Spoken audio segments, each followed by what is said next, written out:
Start.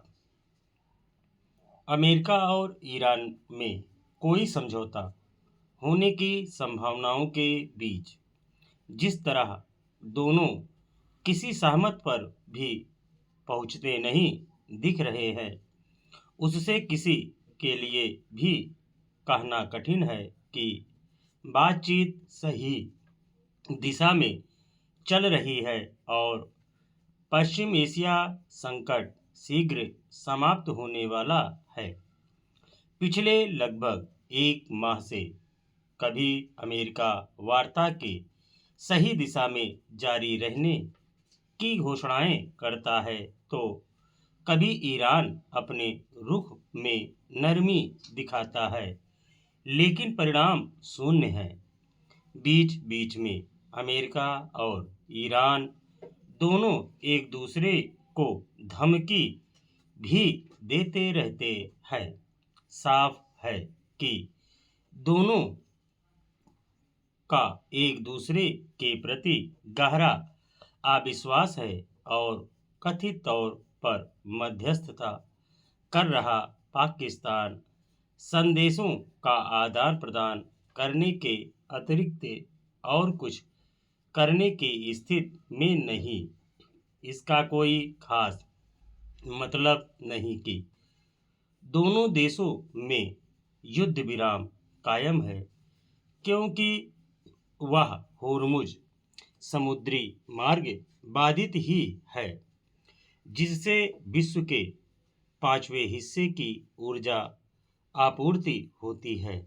यह आपूर्ति करीब करीब ठप होने के कारण ऊर्जा संकट गहरा गया है और उसका बुरा असर अमेरिका समेत सभी देशों की अर्थव्यवस्था पर पड़ रहा है। अब ट्रंप के उन दावों पर भरोसा करना कठिन हो रहा है कि ईरान समझौते के लिए तैयार है। वैसे समझौता ना हो पाने के लिए केवल अमेरिका को ही जिम्मेदार नहीं ठहराया जा सकता, क्योंकि ईरान भी इस जिद पर अड़ा है कि वह होर्मुज पर अपना आधिपत्य नहीं छोड़ेगा और अपने संवर्धित यूरेनियम को लेकर कोई समझौता नहीं करेगा। इसका अर्थ है कि वह परमाणु हथियार बनाने के इरादे का परित्याग नहीं करना चाहता। इसे कोई भी नहीं चाहेगा कि ईरान परमाणु हथियार बनाने की क्षमता हासिल करे।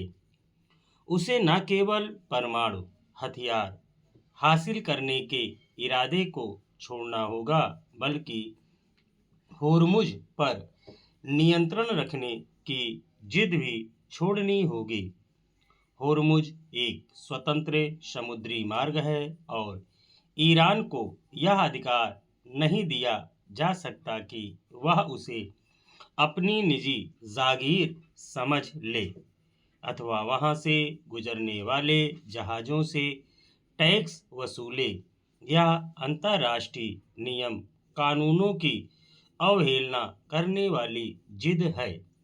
ईरान यह दिखा रहा है कि पश्चिम एशिया संकट जारी रहने से उसकी सेहत पर कोई असर नहीं पड़ रहा है, पर सच यह है कि वह आर्थिक तबाही के मुहाने पर है। ऐसे में उसे अपनी जिद छोड़नी चाहिए। बदले में अमेरिका को भी उसे यह भरोसा दिलाना होगा कि उस पर फिर हमला नहीं होगा। दोनों देशों को यह समझना होगा कि उनके बीच का गतिरोध विश्व अर्थव्यवस्था के लिए नासूर बन गया है।